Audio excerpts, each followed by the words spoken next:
Assalamualaikum warahmatullahi wabarakatuh. Pada pagi ini saya berada di Padang Sekolah SMK Seri Nilam untuk acara kejohanan sukan olahraga sekolah.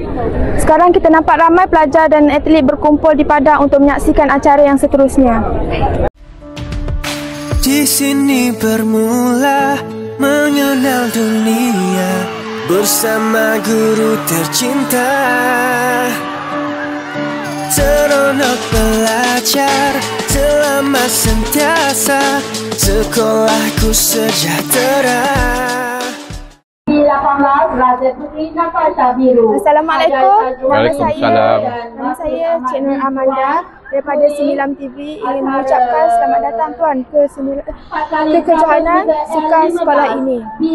Soalan pertama, apakah pendapat Tuan mengenai kejohanan sukan sekolah ini?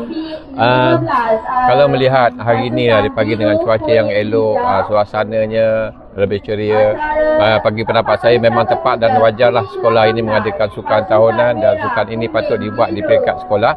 Dan juga memandangkan pada bulan hadapan kita akan mengadakan kejohanan sukan MBSSD peringkat daerah.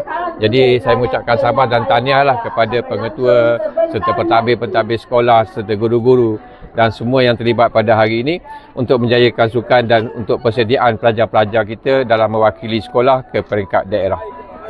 Okey, soalan terakhir. Apakah pendapat Tuan untuk menggalakkan lebih ramai lagi pelajar menyertai acara sukan? Beberapa usaha yang perlu sekolah lakukan untuk mencongkil bakat-bakat baru dalam mencari atlet dan atlet sekolah, di mana kita telah mengadakan kementerian telah mengadakan satu murid satu sukan.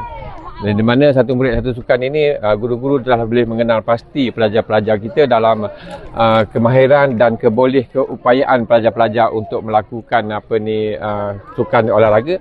Jadi begitu juga sekolah kena mengadakan beberapa program-program untuk untuk meningkatkan pelajar kita, dan juga pelajar-pelajar ini mestilah didorong dengan beberapa program pertandingan dalaman yang membolehkan pelajar-pelajar ini bersaing lagi, bukan sekadar waktu sukan sahaja, dan waktu hari-hari biasa bolehlah melatih pelajar-pelajar ini untuk menarik minat pelajar-pelajar lain supaya pelajar-pelajar ini dapat diketengahkan lagi.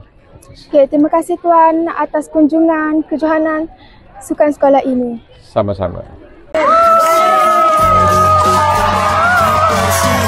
Dijaga sama perkasa.